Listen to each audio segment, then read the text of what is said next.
The Land of Roar, Chapter 25. We set off for the tangled forest at dawn. Rose wants us to fly there on the dragons, but Wyn's persuaded us to go looking for Mitch's rowing boat. Apparently there's a river that runs right into the tangled forest, so we trudge across the island hoping Mitch's boat is still moored in its usual spot. I don't get why Mitch even needs a boat, I say. Rose sighs. She's not just a mermaid, Arthur. She uses it when she's collecting ingredients for spells. But how does she even get to it? Mitch could move about on land by wriggling like a seal, but she didn't like doing it, and I can't imagine her regularly crossing this prickly meadow of grass and sea thistles. There's a tunnel that runs from the sea right into her store cupboard, says Rose. Then she scowls and mutters, or something like that. She's been like this since we woke up, trying hard to show us that she's not into Roar. When we find the crack cutting across the middle of the meadow, wider than I've seen it anywhere else, she just steps over it like she's stepping over a puddle. Look, Rose, I peer into the darkness. This crack runs all over Roar. She rolls her eyes. It's just a crack, Arthur. It came 2 weeks and 2 days ago, says Wyn. I know because it was your birthday, and to celebrate I'd taken some cake up to the waterfall. Just as the sun was setting, there was this massive earth wobble, and the crack appeared. The next day I followed it through the forest and over the dunes until it disappeared into the sea.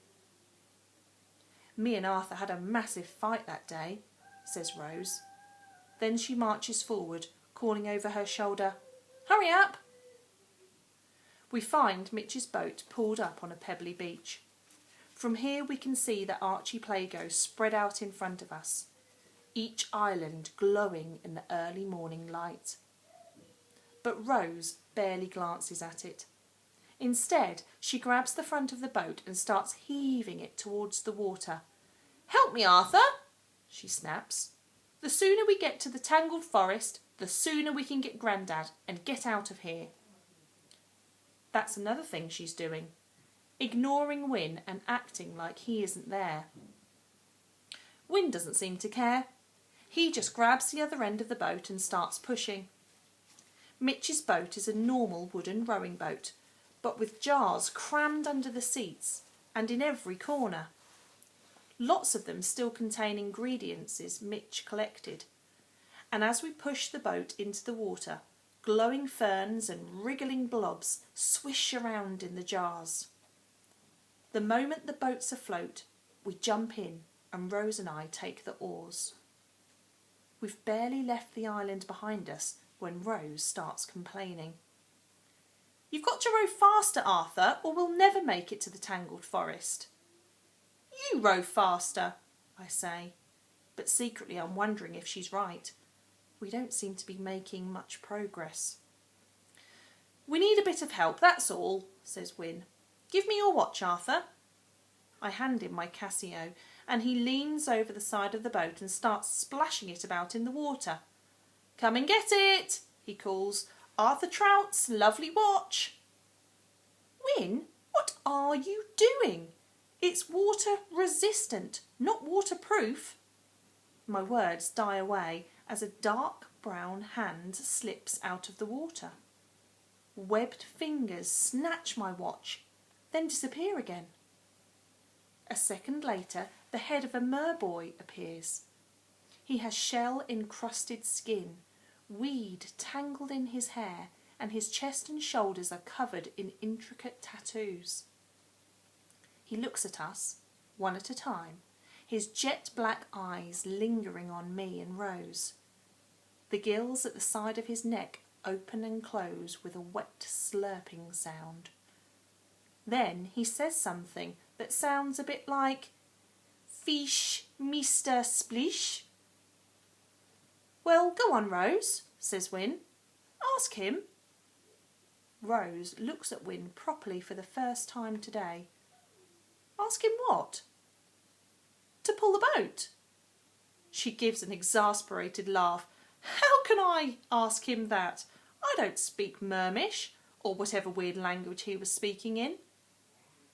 Yes, you do, says Wyn encouragingly. You're fluent. No, I'm not. Then Rose presses her lips together as if she's scared a few words of Mermish might pop out. Fine, keep rowing then, says Wyn, and he lies back on the bench, kicks off his trainers and dangles his bare feet over the side of the boat. Just try, Rose, I say. The minute I arrived in Raw, loads of stuff came back to me. Maybe it's the same with you and Mermish. Fine, Rose scowls at me, then moves closer to the merboy and starts whispering to him, using lots of ishy-wishy words. It sounds just like one of the pretend languages we used to make up when we were little. But it can't be nonsense, because the merboy is nodding his head and whispering back to her. Suddenly, Rose says to me, Arthur, give me your socks. Why? He wants your socks. I don't know why. But he hasn't got any feet. Look, do you want to go to the Tangled Forest or not? Yeah, Arthur, pipes up Wyn. What do you like more, your socks or your grandad?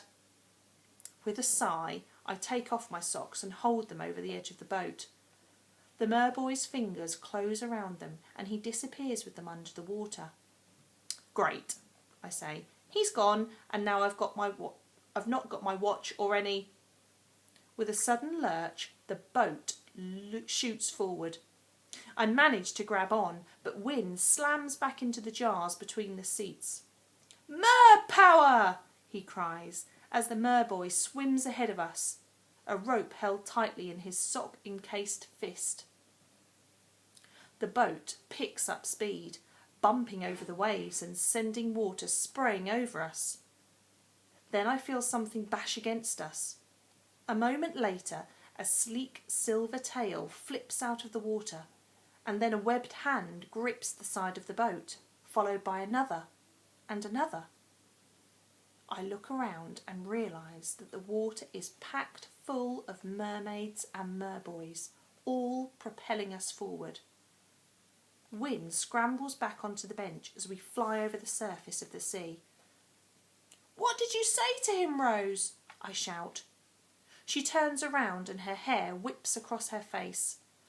I said I was Rose Trout, Master of Raw, and that we'd come back to save Raw and needed his help. Wahoo! Screams Wyn.